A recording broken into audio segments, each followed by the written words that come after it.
Spirit. Does it stay? Does it go? The fact is, spirit does survive death. Our loved ones are all around us. Love survives. Spirit survives. All is not lost. Welcome to the All Is Not Lost podcast. Here's your host, psychic and evidential medium, Rianne Maldonado. So, in the other part of this episode, I talked about signs from our loved ones in spirit and how they communicate with us and how we can communicate with them and why that's so important. But I wanted to further this with signs or nudges from the universe or God, the divine, whatever word you're comfortable with. Let's see, also spirit guides and angels. We are constantly being guided from all kinds of places. The problem is we don't listen. Um, we we tend to ignore when we have a gut feeling about something. We rationalize it away, or we just don't believe it or don't hear it. I mean, there's a million reasons that we don't listen, and ways in which we don't listen or pay attention. But it doesn't mean the communication and the guidance isn't there, because it is always there. And I'm guilty too. I mean, I'm not saying I'm special and I always listen to my instincts and blah, blah, blah, blah. No, that's not the case. I have to remind myself all the time to stop and listen and actually hear or feel the guidance I'm getting. And I don't always take it, but I look back later and wish I had, most of the time. So I'm not coming at you from a position of like I'm better or know what I'm doing. I'm just giving you ideas, things to think about, and examples, and hopefully some ways in which you can use these signs to make changes for the better in your life. So, like I said, in the other part, our deceased loved ones send us signs that they want to communicate with us. And sometimes they even send us guidance. But there's a little caveat there. Just because someone's dead doesn't make them all knowing. I'm going to say that again. Just because somebody passed away doesn't mean that all of a sudden they're the best giver of advice.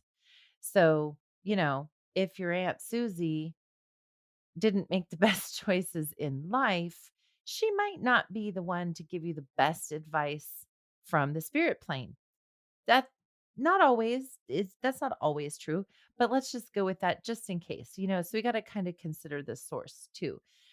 They can guide us, they can love us, they can do things like that, but we still need to remember that they were human and they have a human perspective. So on the other side of that, when I'm mentioning spirit guides, angels, and God, whatever your word for God is, that's a little bit different. I think in those cases, it's my belief that, especially when I'm believing that God is guiding me, really important to listen to that stuff. It's there for a reason. I also believe that our, let's see, how do you put this into words? Our body is like a really big antenna for what is right and what is wrong inside of us and what we should and shouldn't do. I think as we're getting this guidance from above, let's say guidance from the higher realms or universe, whichever, to encompass everybody that's up there guiding us down here. Um, when they come through with these nudges, we're going to feel it in our bodies. Are we going to feel butterflies like we're excited? Or are we going to feel some dread in our gut? Are we going to get all tense in our shoulders and feel cortisol levels rising? Or are we going to feel peaceful and calm? Your body is going to be your best indicator of what choices you might want to make. I hesitate to say should or shouldn't, but I think you can know what I mean, that if you're listening to your body, if you're asking your higher self a question, or you're asking God a question, should I do this? And all of a sudden you feel like you want to throw up. You don't feel good. You feel like you want to run away, curl up in a ball, whatever. I would say that answer is probably you shouldn't do it. but not always. It might just mean it's going to be challenging for you. And actually overcoming those challenges are going to make you feel better. So it's really individual and it's individual to the topic at hand. But let's see. So I also mentioned that this kind of touches on manifestation, but I'm not teaching you about manifestation. So just bear with me here as I go along with that. What I want to help you do is recognize how what you're already doing might be manifesting things in your life, whether you consider them to be good or bad, and how you can make those changes if you don't like what's happening in your life. I need to start with the idea, making it very clear to you that these messages, when I say nudges, it's because they're super subtle. It's not going to be this big booming voice from God coming down telling you, Rianne, you need to go do this. Or Rianne, no, avoid that. It's not going to be like that. It's going to be so subtle, like a little whisper or a little flicker, almost that if you weren't paying attention, you would miss it. So you've got to really be on the lookout. You've got to really be in tune with your body. That's where, when I mentioned earlier about having some quiet moments in your day, there's times that I will actually leave 15 minutes early to pick up my kids just because I want to sit in the car, in the parking lot, away from the door for those 15 minutes and just sit and breathe and listen and hear what the universe is trying to tell me. We've got to create those little pockets of quiet because the messages are so small and so subtle. Another thing I'm really going to point out, I'm going to give you great examples of this, is sometimes we cannot see what this little tiny message or this little tiny nudge, what it's going to bring to our life that's going to be really impactful, because it could be years down the road. It could literally be 10 years down the road before you see the fruition of this nudge that you got today. And that's why I want to tell you, I hate it when people tell me to journal. Every class I've ever taken, whether it's mediumship, meditation, dreams, whatever, journal, journal, journal. I'm not a big journaler. I always try. I have a million journals. I think they're beautiful. I fill up a couple pages and then they end up being my to do lists. I admit it. I'm human. I make mistakes. Not a big journaler. But in this case, I will give you an example that I have one little journal. It's green, light green, dark green. It got these little hatch marks on it. It's super cute. I think I got it in a 3-pack at Costco like 10 years ago. And then I didn't want to use it because it was too pretty, because I'm also weird like that. But I finally decided to use this little journal however many years ago. I think like 5. And I'm so glad that I did. And I pick it up and I put it down and I forget about it for 6 months. And then I find it and then I read it back through it. But oh my gosh, it was one of the best things I ever did, because I was able to look back at things I wrote down 3, 4, 5 years ago and see how many of them actually came true. Things I wanted or things I wanted to do, changes I wanted to make. And I was able to be like, oh my God, 9 out of 10 of those things I wrote down actually happened. And I forgot about all of that. I forgot I even wrote it down. So that's kind of what I'm trying to explain to you today about manifestation, but not totally teaching you about manifestation or making this a manifestation topic, because that could be a topic all in itself. And I don't really get into that. More just assessing your life right now and taking a moment to look back at events that led you where you are today and being able to say, oh my gosh, that terrible thing that happened, or that really awesome thing that happened. I'm really glad those happened, because look, I wouldn't be where I am today if they hadn't. And the flip side of this, or extension of this, is once you do this exercise and you see why and how you got where you are now, well, you can use that to propel you to a different direction in the future. And I think that's the crux of what I want to get through to you today is find a journal that you like, that you'll use, and you can do two things. You can either start with today and what you want going forward and pick pretty pens, if that's your thing, or scribble with a pencil. It really doesn't matter because this is for you.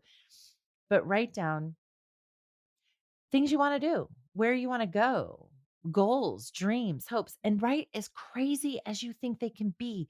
I read this amazing book by Sonia Choquette about I think it's called Your Psychic Pathway. And she has this exercise in there where, over a 7-day period, you write down, you start with 21 things that you want. And one of her examples was it could be as crazy as I want a fancy dress and a party to wear it to. I'm telling you, it can be anything. So you write down all these things that you want and that you want for your life or your family, whatever it is. And then you kind of put it away and you forget about it. And you look back at it later and you notice how many of these things happen in your life. And you begin to see how much control you have. But what I need to add in there, and depending on your belief system, take what you want, leave the rest behind. I think that this is where I'm trying to incorporate the idea to you that some of these nudges have to come from something higher than ourselves, from the universe, from God, from spirit guides, from angels, whatever you want to call them. If you wrote down that one of mine, for example, is I want a second house. I want a house in the mountains. I crave the mountains. I love where I live in Arizona. It has its own beauty. I'm happy to be here, but my soul gets fed in the mountains with trees. There's just something about it that does it for me.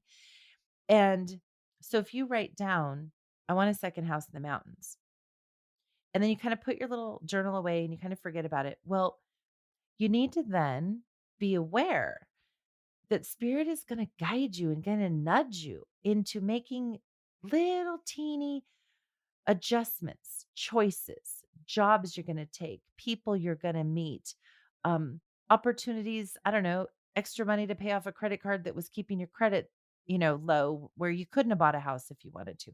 Whatever it is, all these little things that you think in the moment mean nothing. But if you were to eventually get that second house in the mountains and look back at all the little things it took that got you to that point, like, oh my gosh, if I hadn't have won that $5,000, then I wouldn't have paid off that credit card and my credit would have stayed in the toilet and I wouldn't have been able to qualify for a mortgage on this second house. Whatever it is. Or, oh, I went to that party I didn't really want to go to because I hate parties and I was tired. I wasn't feeling great. But I met this real estate agent who was awesome and just happened to put a new listing up that day for the perfect house in the mountains. I mean, seriously, it is that kind of stuff. You don't notice it in the moment. You're at that party, you're hating every minute of it, you're tired, your feet hurt, you want to go home, and you're making chit chat with this real estate agent who hands you their card, and you happen to feel better the next day and look at their website and there's that mountain house. And oh my gosh, it's in your price range. So again, in the moment, you can't see it for what it is. That's the exercise here, is being able to look back or look forward, both, and see how this is helping in your life. The other way to use your journal, you could even split your journal in half, or not half, because I wouldn't want you to focus too much on the past. Maybe dedicate a few pages where, for example, I was talking with my son today. He is getting engaged very soon. Super exciting. But the circumstances leading up to him meeting his fiance are like crazy. But it's fun to look back and go, how did we get here? Wow, that's super cool. So she lives in another state from us. And they were kind of retracing the steps about all the decisions in life that brought them together. And it was funny. We used to live in Idaho, and my son started high school in Idaho and he was doing well. He was on cross country. He liked it. He had his friends. Everything was great. But for various reasons, my husband and I wanted to move across the border into Spokane, Washington. And my son was not thrilled with that idea. He didn't want to leave his friends. He didn't want to leave his high school. He was happy. And for the remainder of the year, I drove him from Washington back to Idaho every day for school. But then when the new school year came, we knew he needed to go to school in Spokane. It just made more sense and finish his last 2 years there. And my husband found a really great private school. And at the time, we couldn't really afford it. Actually, we couldn't afford it at all. But the universe aligned. We got some scholarships, whatever, whatever. He went to the school, and it ended up being the best experience of his life. He made friends at that school that he's still friends with today. And funny enough, one of those friends introduced him to somebody who he became friends with as well. And my son ended up being in this other friend's wedding. And at the wedding, he fell in love with this new friend's sister, and that's who he's getting married to. So he was noticing how he was so resistant to the idea of moving to Washington. He hated every minute of it. And he was, mad at us. He didn't want to go. But had we not moved to Washington and he hadn't met these friends who are still his friends today, and they hadn't introduced him to their college friends, he would not have met his fiance. And what's even funnier is he used to run cross country races in the same city that his fiance currently lives in. So she was there all along. And he was minutes from her and never knew it. They would have, maybe crossed paths and didn't know it. So those little nudges, you might hate it at the moment. You might not understand why it matters. You might, whatever. But the point is, you don't know where it's leading you. So if you can take a few minutes to look back, like, okay, I'm here today. What did I go through in my past that was good, bad, indifferent, but now I know had impact on my life today? You will then see what I'm trying to impart on you about the control you can actually have in your life, but also how spirit guides you along the way. So think of it like this: a tree has a billion branches, right? You could go any direction. If one choice is going to lead you to the outcome you want, but you don't listen and take that path, well, then what's going to happen? So, all those billions of choices in front of you every single day, if you can tune in and take a quiet moment and ask for guidance, which path is going to get me where I want to go? Let's go back to the house in the mountains example. I want a house in the mountains. How do I get there? Well, think about it. You've got to be able to listen to the nudges. Say you're offered a job and it's not the job you thought you wanted. You have one job on your mind, like, this is the work I do. This is the job I want. That's all I'm good at. That's all I know how to do. I'm only going to do this. But then somebody offers you a job and you're like, I don't know what the heck that is. I don't know how to do it, but it sounds intriguing and they seem to think I'd be great for it. Hmm. Well, go quiet, go within and listen. Maybe this job you didn't expect or didn't think you wanted is the one that's going to put you in touch with whatever circumstances are going to lead you down the road to get you that house in the mountains that you wanted. It's simple as that. Like, it could be complicated. You could make it complicated, but really it's not. And to fully understand the power you have, not only in figuring out what you want, but in working as a team with spirit to get what you want, is super important. But I think you will learn the importance by looking back at other situations in your life. I'm going to give you another real world example of me. I grew up in California. I lived there until I was 30. I didn't know any different, thought it was great in its own ways, whatever. Today, I don't care about California. I don't want to live there. I don't want to be there. I really don't even want to admit I'm from there. It's just not what it used to be, and I don't like it. It's too crowded. You can't even find a parking spot at the beach. I don't know, just not my jam anymore. But when we were living in Washington state, my husband was applying for a new job. He was feeling stagnant at his work. And I think I've talked a little bit about this in another episode, but he applied for a job that would take him into a new level, higher up the corporate ladder where he wanted to be at the time. And he was super excited because he got the job and it paid more money than he'd ever been paid before. And it was like all he could think about. The bad part, it was in California. And I did not want to go back. I did not want to leave in California. I was just, oh God, I felt terrible about it. Didn't want to go. Loved where we were living in Spokane, loved our friends, loved our lives, loved everything, and just Couldn't see myself going back to California. But that was our agreement. I was a stay-at-home mom, I was a supportive wife, and that's what we were going to do. And so we made our way back to California, and I'm sure because some of this is from my nasty attitude, but all these weird things just kept happening that made it feel like it was the world's worst decision. For example, the company who hired him had a relocation package. So we had movers. And I kid you not, we got a call as we were in California, staying with family, waiting for our entire household of belongings to be delivered. I'm talking everything. My daughter's cloth diapers, our baby books, our birth certificates, every single thing we owned was in this semi truck.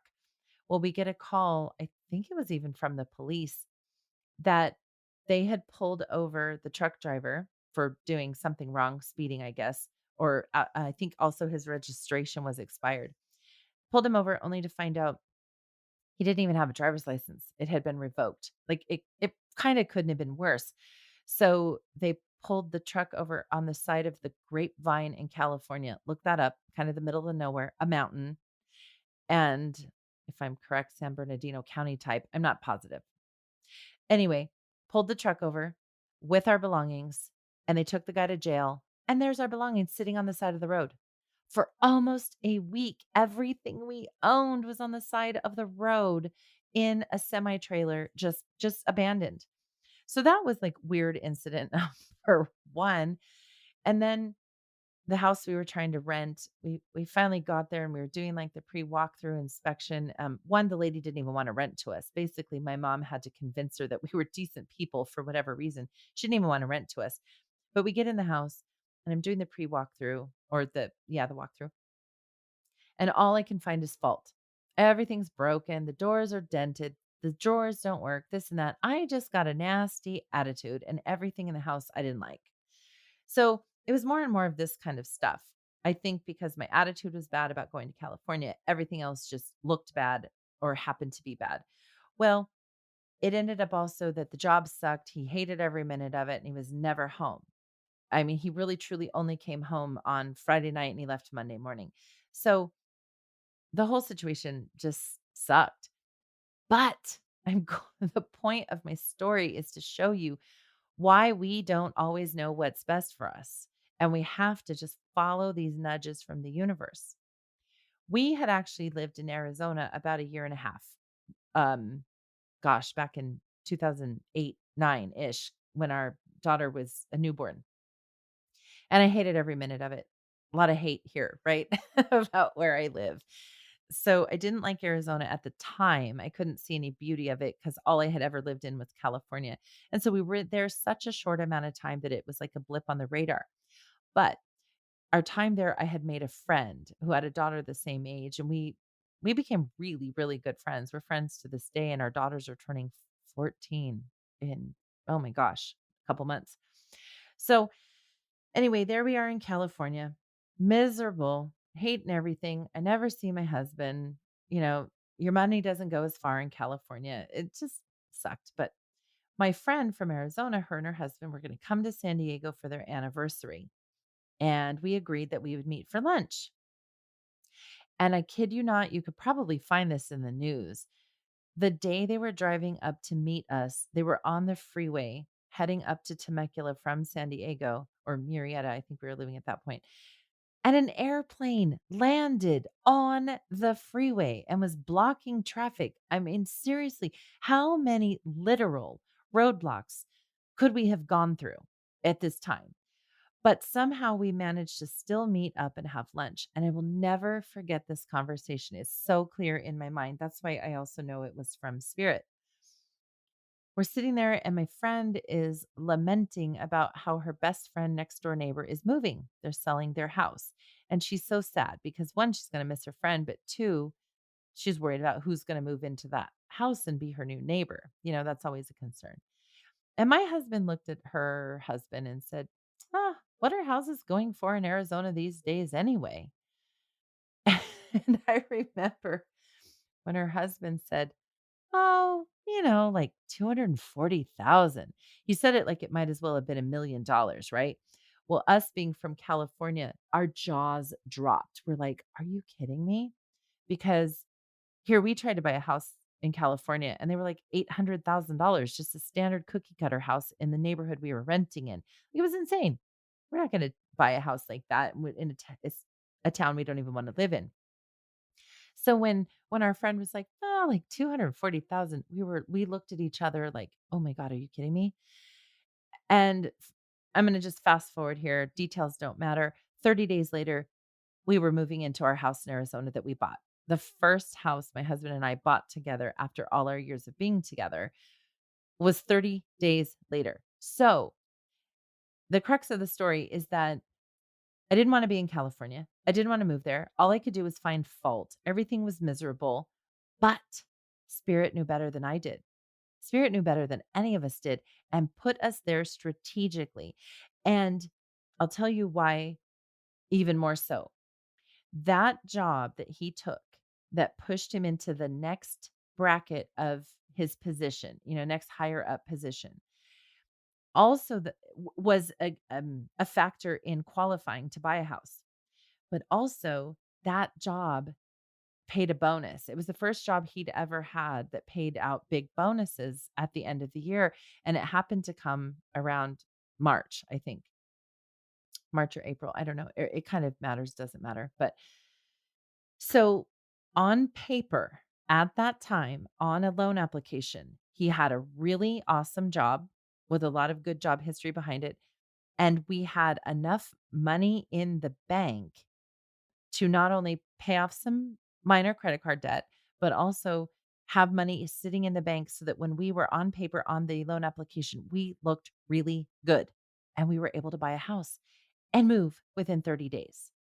We never could have seen that coming. I'm telling you, there were years and years and years my husband wanted to buy a house. I said, "We're not ready. We can't afford it. We don't make enough money. If the furnace breaks, we're doomed." That kind of stuff. We weren't ready. And then boom, we were ready.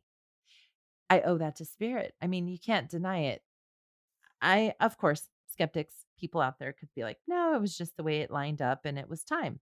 Nope. I know for 100% looking back over that situation that it was meant to be. Kind of like how my son met his fiance.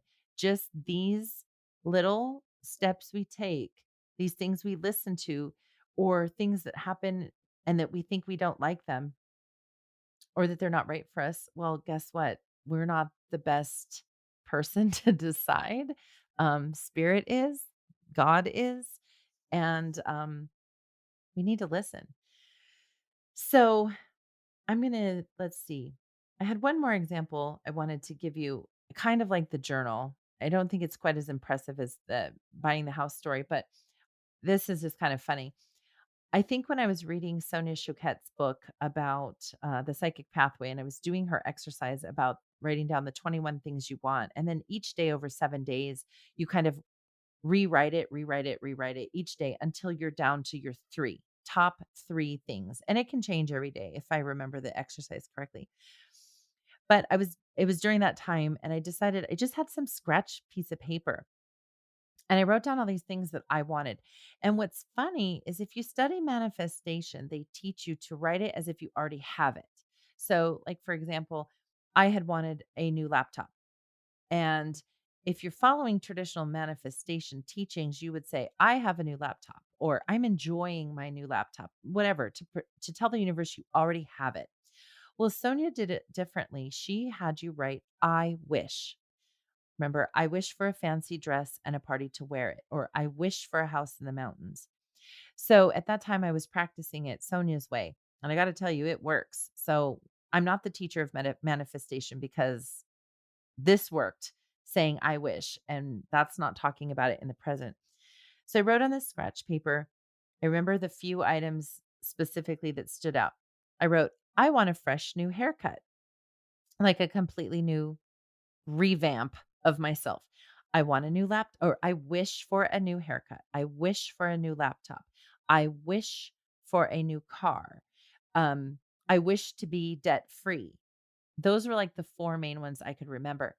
Well, as I've mentioned before, I have a million children, it feels like most days. So my refrigerator is covered with kid artwork and kid awards and all of that. Well, my list was on the fridge, but it got buried under all of this kid artwork and I completely forgot about it. Like truly, completely. Until one day, it was about 6 months later, I was cleaning off the fridge and filing away all of the artwork and awards and such, and I came across my list, and I grabbed it off the fridge, and I started reading it, and I was like, "Oh my god. Oh my god. Oh my god." Everything I wished for had come true, and I'm not kidding you, when I wrote on there that I wanted to be debt-free, I wish to be debt-free, I had completely forgotten. We had during that time, had the opportunity to refinance our house, pay off some debt, and even get a lower payment. We were debt free in the sense that I meant. I had also, my husband had come into some money and bought me a new laptop. I had also gotten a new haircut. And the our old car, I don't even remember how it happened, but oh, yeah, we got into a car accident. Somebody hit me. She ran a red light, hit my car, totaled it, and we got a new car. So every single thing on my list that I had wanted came true. That's nuts. And I'll leave you with one more special example. This is probably my most special. Remember the little green journal I told you about with little hatch marks, light green, dark green, that I pick up every so often and then lose for a couple months and whatever? Well, 4 or 5 years ago, I wrote in there that I wanted to train in England for my mediumship.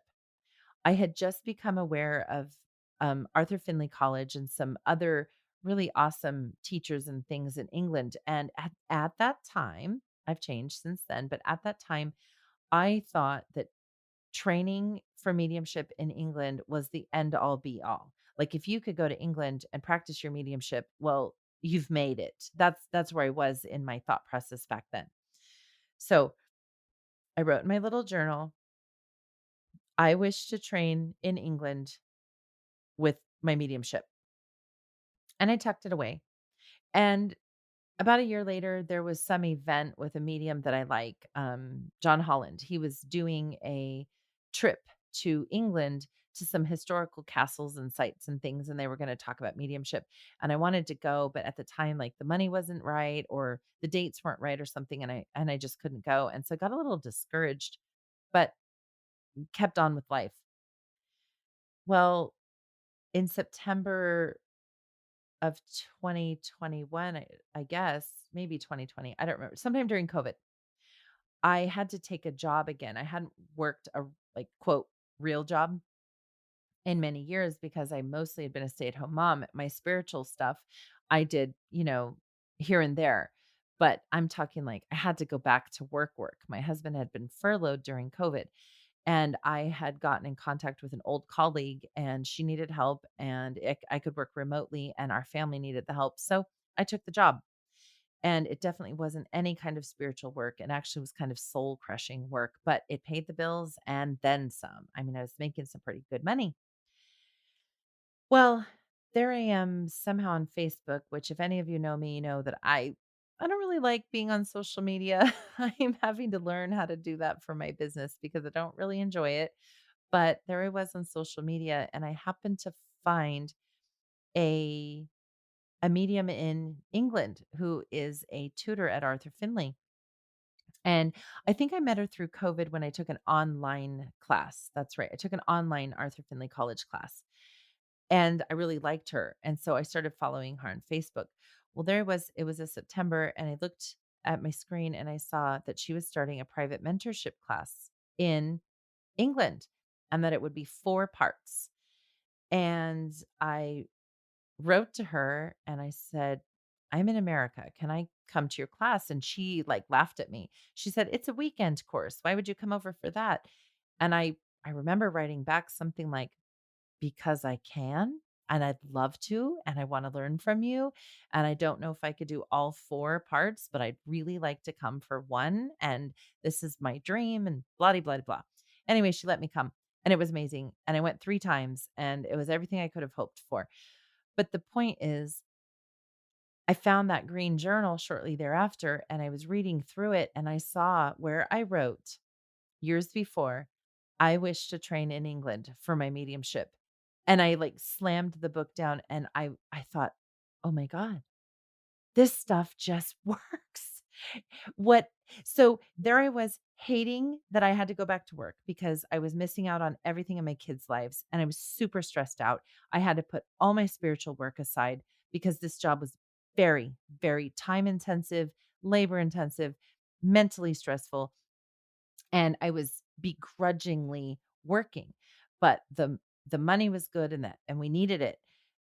And now I can look back and say, I think God put that job in my path. If my husband hadn't been furloughed, I wouldn't have taken this job. If I hadn't have taken this job, I wouldn't have had the money to pay for a trip to England.